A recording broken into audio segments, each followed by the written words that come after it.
¿Qué tal? Los saluda Benjamín Sepúlveda Hernández en este su programa Camino hacia la perfección del amor. Hablar del camino hacia la perfección del amor es hablar del camino o los caminos que nos llevan a Dios, ya que dice San Juan que Dios es amor y sabemos que todo lo que procede de Dios es perfecto. Por eso, en este programa siempre meditamos temas que nos van mostrando este camino que termina en Dios. Pues ya entrando en materia, decía en un programa pasado que me motivó empezar a hablar el tema que voy a abordar el día de hoy del matrimonio, al ver el esfuerzo que están desplegando los diferentes gobiernos en los estados, aquí en Jalisco. Veía yo ayer o antier una noticia en el DF, que también ya empiezan con las pláticas prematrimoniales, alarmados pues por la incidencia de partos entre adolescentes, jóvenes adolescentes, y también en esa incidencia creciente de divorcios.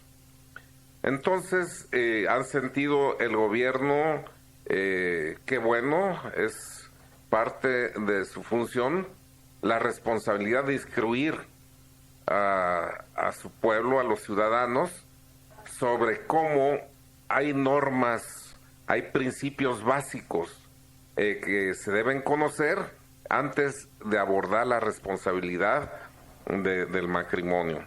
Bueno, pues nosotros apoyando este interés de los gobiernos, vamos a ver con el enfoque personal, con el estilo también propio, cómo vemos la problemática del matrimonio y qué iluminación podemos ir hallando sobre esto. La vez pasada veíamos cómo Tobías y Sara pues fueron y han sido tomados como modelos de cómo debe ser un matrimonio cristiano, y veíamos cómo a Sara, la esposa de Tobías, se le murieron 7 maridos el día de la boda. Y esto que era una tragedia que para ella la hacía sentir estigmatizada, o sea, señalada por el infortunio, no era otra cosa sino la manifestación del poder de Dios para que ella pudiera llegar finalmente al hombre que Dios le había destinado. Y comentábamos, así pasa con nosotros, que llegamos a tener novios o novias, según sea el caso de los que nos están oyendo, que se quedaron en el camino, o sea, murieron en sus afectos para nosotros. Esto tuvo que suceder así para que encontráramos al actual cónyuge y termináramos uniéndonos a él santamente. Y al hacerlo de esta manera, ahí tenemos la oportunidad de ser felices. Entonces, cuando alguien empieza a ver hacia atrás en los primeros problemas del matrimonio y dice, no, pues a mí me hubiera ido mejor con aquel novio, con aquella novia, pues se está apartando de la realidad en lugar de luchar. La oportunidad de ser feliz ahora y con quien tienes al lado, porque si todos aquellos se quedaron en el camino, es que no era la voluntad de Dios que fuera tu cónyuge. Entonces, pues hay que estar siempre dispuestos a enfrentar los retos, las luchas que Dios nos pone en la vida. Y hablando del matrimonio, es un reto y una lucha que siempre nos va a hacer sentir orgullosos cuando vencemos. Hablábamos también de cómo San José planeó abandonar a la Santísima Virgen en secreto cuando se dio cuenta de que estaba esperando al niño Jesús. Y dice la Escritura que lo hacía así porque era un hombre justo y no quería denunciarla porque esto hubiera implicado que hubiera sido lapidada, apedrada según la usanza y la ley judía. También acaso lo hacía de esta manera, planeaba irse silencioso, pues para que el verdadero papá del niño asumiera su compromiso, su responsabilidad. Pero este fue un plan humano que lo quiso concluir un buen día, pero se le apareció el ángel y le hace saber que aquel hijo que espera a la Santísima Virgen no es obra de hombre, sino del Espíritu Santo. Se acostó con un plan humano y se levantó con un plan divino. Pues quiera Dios nuestro Señor que los matrimonios que tienen problemas y han planeado una separación silenciosa, se acuesten con un plan humano y se despierten con un plan divino por haberle puesto su problema con humildad a los pies de nuestro Señor, pidiendo esa iluminación. Bien, hay en la Escritura muchos pasajes que nos van a ir ilustrando para darle pie a lo que es el tema del día de hoy. Yo quisiera empezar con la lectura del libro de la sabiduría en el capítulo 16, verso 20. Si lo tienes por ahí, lo lees, por favor, Martín. Claro que sí, ingeniero. Al contrario, alimentaste a tu pueblo con manjar de ángeles y le suministraste del cielo un pan aparejado sin fatiga suya, que contenía en sí todo deleite y la suavidad de todos los sabores. Palabra de Dios. Alabamos, Señor. Aquí está diciendo que cuando andaban en esa peregrinación de 40 años por el desierto, el pueblo judío fue alimentado con el maná, aquel pan que llovía del cielo, que amanecía cubriendo los campos como pequeños copos de nieve, y que tenían la particularidad de ajustarse al gusto del comensal. Si alguien, por ejemplo, quería que le supiera a pescado, pues a eso le iba a saber, a pollo, a eso le iba a saber, en fin, se adecuaba al gusto del comensal el sabor de este manjar. Y lo menciona el libro de la sabiduría, como acabamos de oír: alimentaste, por el contrario, a tu pueblo con pan de ángeles. Y era un pan milagroso, como acabamos de oír. Pero miren qué tremendo es lo que vamos a oír ahorita y qué cambiante es el hombre. En el libro de los Números, en el capítulo 21, verso 4, verso 5, miren lo que dice. Y hablando contra Dios y Moisés, dijo: ¿Por qué nos sacaste de Egipto para que muriésemos en el desierto? Falta el pan, no hay agua, nos provoca ya náuseas este manjar sin sustancia. Palabra de Dios. Te alabamos, Señor. Era un manjar milagroso que se les daba gratis y que contenía todos los sabores. Esto lo recuerda, por ejemplo, el sacerdote cuando va a dar la bendición con el Santísimo. Dice: les diste a comer, Señor, el pan bajado del cielo. Y contesta la asamblea que contiene en sí todo deleite. Están recordando al maná al que estamos haciendo referencia. Tenía todo el deleite, todos los sabores, toda la riqueza para satisfacer el gusto del comensal más exigente. Y sin embargo, como acabamos de oír, un día enfrenta el pueblo a Moisés y le dice: a eso nos sacaste, hacernos morir de hambre y de sed y alimentarnos con este miserable alimento que es el maná. ¡Qué terrible! El maná no había perdido su propiedad, era el que lo comía el que había perdido la ilusión de experimentar un sabor diferente. Porque este era un alimento milagroso que si tú te levantabas y decías, hoy tengo ganas de comer pescado, te ibas a ver a pescado. Entonces no cambió el maná, él seguía teniendo la propiedad de adecuarse al gusto del comensal.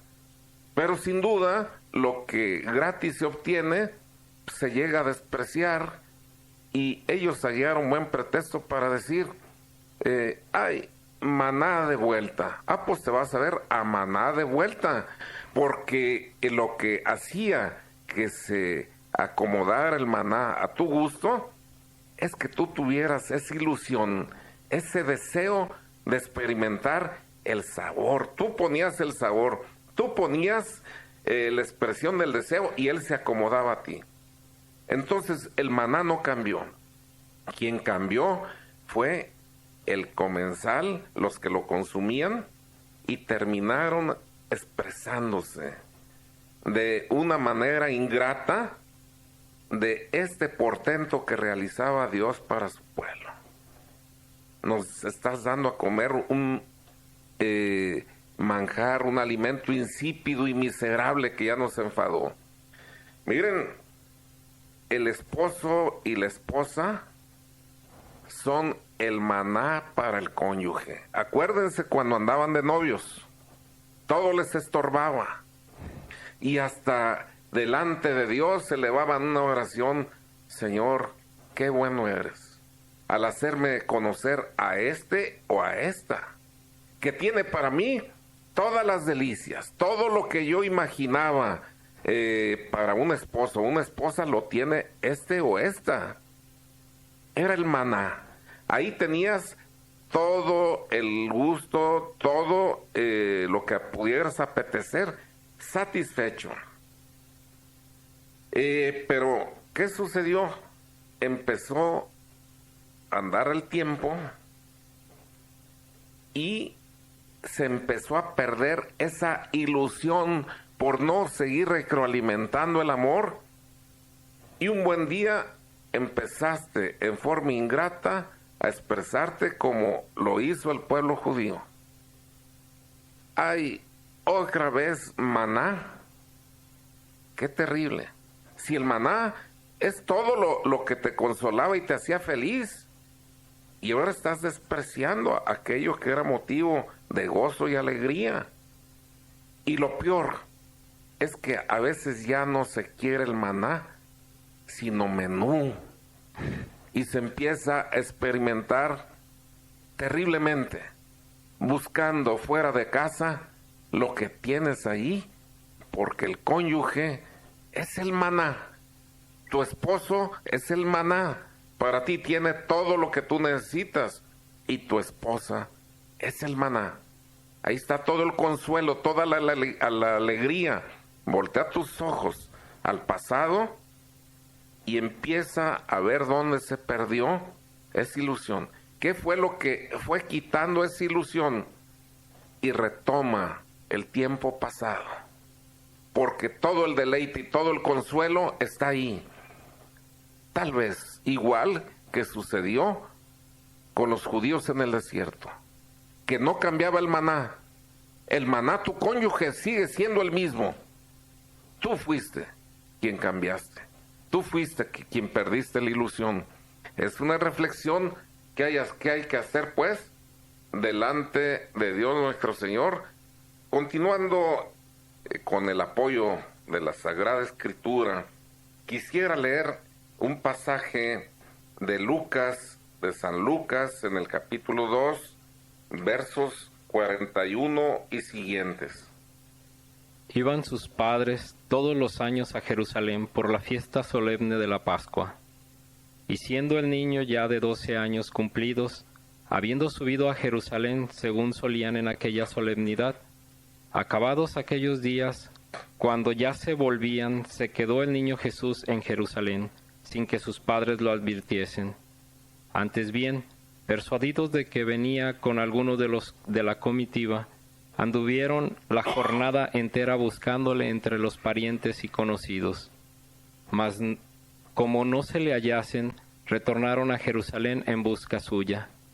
Y al cabo de 3 días de haberle perdido, le hallaron en el templo sentado en medio de los doctores, a quienes escuchaba y preguntaba. Y cuantos le oían quedaban pasmados de su sabiduría y de sus respuestas. Al verle, pues, sus padres quedaron maravillados, y su madre le dijo: Hijo, ¿por qué te has portado así con nosotros? Mira cómo tu padre y yo, llenos de aflicción, te hemos andado buscando. Y él les respondió: ¿Cómo es que me buscabais? ¿No sabíais que yo debo emplearme en las cosas que miran al servicio de mi Padre? Mas ellos entonces no comprendieron el sentido de su respuesta. Enseguida se fue con ellos y vino a Nazaret, y les estaba sujeto. Y su madre conversaba todas estas cosas en su corazón. Palabra de Dios. Te alabamos, Señor. Aquí hay que hacer notar. El niño se perdió porque las mujeres caminaban en estas caravanas que iban de un lugar a otro, adelante, los señores atrás, y los niños iban siempre corriendo entre unos y otros. Por eso en un momento dado fue fácil que el niño se perdiera, porque sin duda que la Santísima Virgen pensaba, no, pues el niño va con José, y él pensaba lo mismo, va con su mamá, María. Y así fue como se perdió. Pero miren qué hermosa enseñanza. Aquí no se ve que San José hubiera asumido una actitud como es muy común en nuestras culturas latinoamericanas, actitud machista, donde se le hace culpable al otro cuando sucede algo malo. No se vio que le hubiera dicho: a ver, María, vaya y búsqueme ese niño y cuidadito que no me lo halle. O no se vio que ella también lo manipulara diciéndole: mira, José, tú ves qué cansada vengo, además ese niño ya está grande, necesita mano firme de hombre, ve, búscalo tú. No, dice la Escritura que juntos se fueron a buscar lo que juntos habían perdido. No se culparon mutuamente. Esto es lo que deben hacer los matrimonios que están en conflicto. Tomar ambos la iniciativa de ir a buscar la felicidad perdida. Porque a veces, ciertamente, hay uno que causa la ofensa y uno que es agredido. Pero si por dignidad del ofendido asume una actitud de no te voy a hablar hasta que me pidas perdón, pues eso lo que va a hacer es que se vaya enfriando la relación. Cuando uno señala a otra persona como culpable con un dedo, no hay que olvidar que 3 dedos lo están señalando a uno. En el matrimonio no importa quién tenga la culpa, sino quién tenga la solución. Y si están convencidos que el amor tiene que ser retroalimentado y que en el apoyo mutuo, cuando yo flaqueo y cometo un error, en caridad del otro cónyuge viene y me levanta, si esa es la práctica que han realizado, bueno, ya no les va a costar ningún trabajo superar las ofensas, hablando eso sí con claridad de cuál fue el lugar y la forma en que se lastimó a la persona, para que el otro en esa corrección fraterna tenga también conciencia de no volverlo a hacer. Se debe hablar siempre en caridad sin levantarse la voz, pero buscar siempre juntos lo que juntos han perdido. Miren, en el arca de Noé dice pues la Escritura que entraban los animales en pareja. ¿Qué significa esto? Que la salvación pues era según el plan divino que fuera la hembra y el macho entraran juntos. Si no era así, se iba a perder la especie. Si no van juntos el hombre y la mujer en la barca de la salvación, pues va a ser difícil y hay riesgo que se pierda no solo la unión familiar, sino también la salvación misma. No estoy diciendo que sea imposible luchar solo. A veces no queda más remedio y a veces hasta resulta más cómodo cuando se ha llevado una vida difícil. Pero sin duda que no es el plan de Dios, porque los hizo hombre y mujer y vio que su plan estaba bien. Todo estaba bien. También, por ejemplo, es importante que se estén cultivando y haciendo crecer al mismo tiempo, porque cuando uno crece y el otro se estanca, ya se pierden los intereses, ya no se habla el mismo idioma. Por ejemplo, en el Levítico, en el libro del Levítico, se prohibía ayuntar, o sea, unir a la yunta a animales, al agrado, pues, animales de diferente especie. Por ejemplo, un buey con una mula, un caballo con una mula. ¿Por qué? Porque su anatomía es diferente y entonces el paso que llevan es diferente y si iban a lastimar el cuello. Y son hijos de Dios y finalmente pues se prohibía que se lastimaran sabiendo de antemano que eso iba a suceder. Bueno, si eso es con los animales, ¿cuánto más con los humanos cuando se empieza ya a llevar un paso diferente? Uno jala para un lado, el otro jala para el otro. Hay que estar siempre dándose el tiempo necesario para estar retroalimentando esa unión conyugal. Y con el sustento de la palabra de Dios, quisiera, Martín, que me leyeras Juan, el Evangelio de San Juan, en el capítulo 2, versos 1 y siguientes. 3 días después se celebraron unas bodas en Caná de Galilea, donde se hallaba la madre de Jesús. Fue también convidado a las bodas Jesús con sus discípulos. Y como viniese a faltar vino, dijo a Jesús su madre: no tienen vino. Respondióle Jesús: mujer, ¿qué nos va a mí y a ti? Aún no es llegada mi hora. Dijo entonces su madre a los sirvientes: haced lo que él os dirá. Palabra de Dios. Te alabamos, Señor. Miren, aquí lo que llama la atención es esto, yo lo tomo como reflexión. Cristo o Jesús tenía el poder para llenar las tinajas de vino. Llénense de buen vino y éstas se llenan. También podía haber recurrido, ¿por qué no?, a decir, pues ya, quédense con la alegría del vino todos los comensales, todos los invitados, y pues iban a andar felices sin andar corriendo por más vino. Pero mira lo que les recomienda.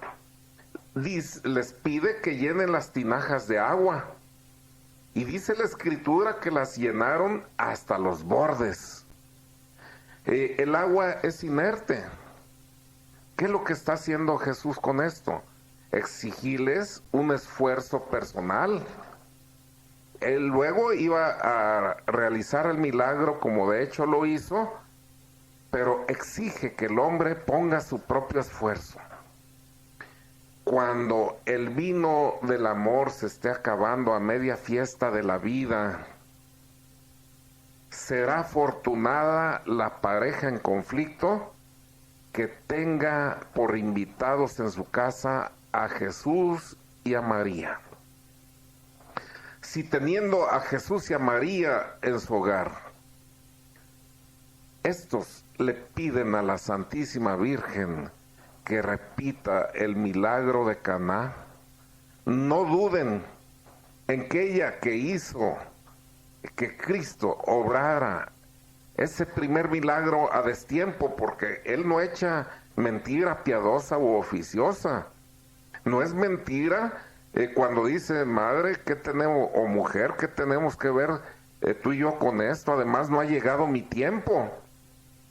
O sea, no era el momento para obrar el milagro y sin embargo lo hizo a la solicitud de la Virgen Santísima. Si ella obtiene ese milagro para aquellos jóvenes esposos que no se lo pidieron, ¿cuánto más cuando tú se los pidas? Bueno, pues ese milagro de Caná es algo que está al alcance nuestro. Cuando el vino del amor se esté acabando a media fiesta de la vida, hay que pedirle que nos den un vino renovado. Y el vino nuevo era de mejor calidad que el primero. Cuando se reencuentran los esposos en la caridad, en la humildad. El amor nuevo es de mejor calidad que el primero, porque el primero estuvo basado en muchas ilusiones falsas, en muchos conceptos equivocados. Mientras que si ahora se acepta a la persona y se reencuentra uno con él, se le está aceptando en conocimiento de causa, con todas sus carencias, con todas sus limitaciones. Y esto, entonces, es un mensaje importante. Hay que tener a Jesús y a María en el hogar, que esa es la forma de salir bien librados cuando estamos enfrentando que baja el amor y que empiezan a haber divisiones que amenazan en ruina para ese matrimonio. Echar agua a las tinajas en nuestro caso es tener la esperanza en un futuro mejor. No ver hacia atrás, ese es un problema muy serio en los matrimonios. Estar siempre recordando problemas. Cuando se tiene la mirada puesta hacia atrás, no se puede construir un presente menos un futuro. A eso se le llama matrimonio de arqueólogos. Los arqueólogos andan buscando cosas antiguas y cuanto más antiguas les son más preciadas. Y los matrimonios cuando están peleando por cosas que sucedieron hace un mes, hace un año, hace 5 años, están perdiendo miserablemente su tiempo. Había un santo por ahí que daba dirección espiritual a una pareja y por más esfuerzos que hacía, veía que estos iban destruyendo cada vez más su hogar, su matrimonio. Y un día, haciendo oración, se le permitió ver con imágenes en sentido figurado lo que sucedía con aquella pareja. Y los veía remando y los veía que hacían gran esfuerzo, pero la barca no avanzaba. Peor aún, veía que empezaba a hacer agua la barca y ellos ya cansados como que querían abandonar el esfuerzo de remar. Y él se desesperaba porque entendía lo que eso significaba. Estaban abandonando la lucha, estaban a punto de renunciar a su matrimonio. Y entonces oyó una voz que le decía, acércate para que veas por qué no avanzan. Y se acercó y lo que vio se le hizo casi grotesco. Dice, pues ¿cómo van a avanzar si todavía están amarrados al poste de la orilla? Pero la voz que hablaba con él le dijo, sí, pero arrímate para que leas lo que dice el poste. Y el poste decía, recuerdos del pasado. O sea que aquella pareja no avanzaba, no progresaba en curar las lastimaduras de su matrimonio porque seguían revisando las ofensas del pasado.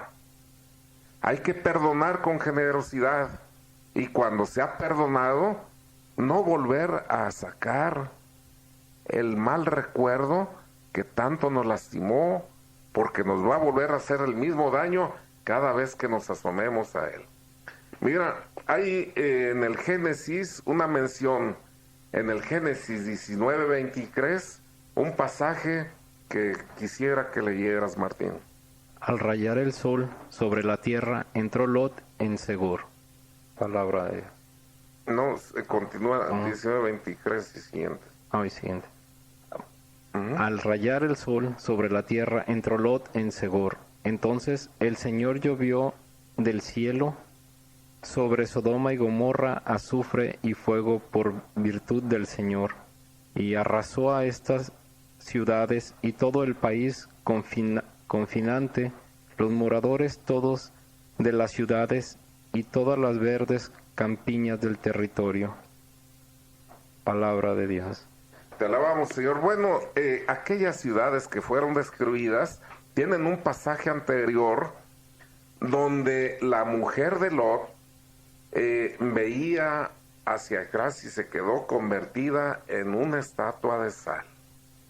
Decía que Lot veía hacia el horizonte un sol reluciente y sin embargo todavía con la mirada puesta en el pasado, añorando la ciudad pecadora que dejaba la mujer de Lot, se quedó convertida en una estatua de sal. Y dice el libro de la sabiduría en el capítulo 10, verso 7, cuya tierra, en testimonio de las maldades de ella, persevera desierta, humeando, y los árboles dando frutos sin sazón, y fija la estatua de sal por padrón o recuerdo de una alma incrédula. Palabra de Dios. Te alabamos, Señor.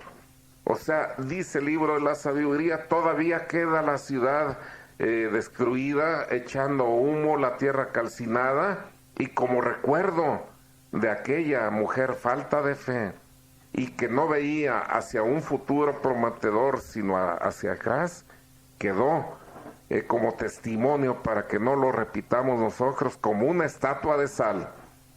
Entonces hay que tener pues la vista puesta hacia el horizonte, hacia el futuro. Hay que vivir el presente como si fuera lo último que fuéramos a tener, y es que esa es la única realidad. El futuro, quién sabe si lo tengamos. La vida no está en nuestras manos, sino en las del Señor. Hay que ser felices ahora. Hay que retomar el gusto al maná, que es nuestro cónyuge. Hay que olvidar las ofensas del pasado. Y hay que vivir cada día como si fuera el último día, cambiando lo que quite la paz, la felicidad de nuestros hogares, asumiendo con valentía ir a pedir ese perdón cuando nos hemos equivocado, cambiar las actitudes negativas que tanto daño nos han hecho y ser feliz por hoy, como dicen en los grupos de apoyo de drogadictos anónimos, alcohólicos anónimos, solo por hoy. Pues qué importante las reflexiones que Dios nos está permitiendo ver en apoyo de esos esfuerzos, repito, que el gobierno está haciendo para que los matrimonios que se realizan vayan más consolidados y tengan directrices de apoyo. Aquí hay un anónimo de la colonia Ferrocarril, felicita al ingeniero y pide oración por su matrimonio y porque sane el interior de su esposo. Bueno, ya dije yo hace un rato, hay que revisarse en conjunto y hay que buscar juntos lo que juntos están perdiendo. Hay que ver dónde está por ahí el motivo de esa desunión, de esa falla, y poniendo a María, ya lo dije, en solicitud, poniéndola en su hogar, a Jesús y a María, haciendo vida de sacramentos y de unión con ellos, va a hallar el camino. Adela, Verónica, felicidades por su programa, me cayó como anillo al dedo, él ha estimado mucho a mi marido, estoy dispuesta a todo por rescatar su matrimonio, gloria a Dios. Pues decía hace un rato, para encontrarnos hay que saber escucharnos. Escucharnos significa que mantenemos el deseo libre, abierto para superar los problemas en el matrimonio. Saber escuchar, a veces por esa falta de comunicación, es que no conocemos ¿qué es la necesidad del cónyuge? Hay un pasaje que a mí me llama mucho la atención. No vamos a alcanzar a leerlo, pero al menos lo voy a mencionar y lo voy a dejar para que después lo reflexionemos con más tiempo. Me refiero al del poseso de Gerasa, que se acomoda muy bien a lo que estamos ahorita viendo. Bien, pues decía hace un momento, en el caso del Evangelio de San Marcos, que lo vamos a revisar luego con más calma en otro programa, pero es San Marcos capítulo 5, versos 1 y siguientes. Me llama a mí mucho la atención, si quieres leer, Martín. Y viendo Jesús a todo este gentío, se subió a un monte, donde habiéndose sentado, se le acercaron sus discípulos, y abrieron su divina boca, y abriendo su divina boca... ¿Sí es Marcos 5:1? Perdón. No. Bueno, me voy a referir, es el poseso de Gerasa, y el Gergeseno o Gerasano, que para el caso es lo mismo. Decía, ¿qué tenemos que ver contigo, Jesús, hijo de David? ¿Por qué vienes a perdernos antes de tiempo? Y entonces decía, si me vas a expulsar, déjanos entrar a esa piedra de cerdos. Y había 2,000 cerdos en ese momento. Y le dijo nuestro Señor, adelante. Y metiéndose el demonio a los cerdos, porque eran multitud, los desbarrancó en el mar y todos se ahogaron. Lo que llama aquí la atención en este pasaje es que nuestro Señor negocie con el demonio. Él tenía poder para decir, fuera, ni este ni los cerdos. Pero le dejó entrar a los cerdos y al menos los dejó con un pensamiento, porque el tiempo se nos ha acabado. Lo que estaba dando como mensaje, pero hay muchos más mensajes tras de este que voy a dar ahorita, pero este primer mensaje con que los dejo es de que para que algo se salve, muchas cosas a lo mejor tienen que perderse. Para que tu matrimonio se salve, tienes que renunciar a los egoísmos que representan los cerdos, a las distracciones insanas, a la mezquinidad a veces en el dinero, a la falta de caridad con que te diriges a tu cónyuge y a tantas y tantas otras cosas que se oponen. Tienen que morir todos esos cerdos para que sea rescatado lo que se debe rescatar. Y pues hemos llegado al final del programa. Agradecemos a Dios nuestro Señor por el don de la vida y el de habernos podido comunicar con ustedes. Y como cada día, piensen que la palabra de Dios es una semilla que cuando se deja caer en un terreno fértil produce fruto y fruto abundante. Que Dios los bendiga.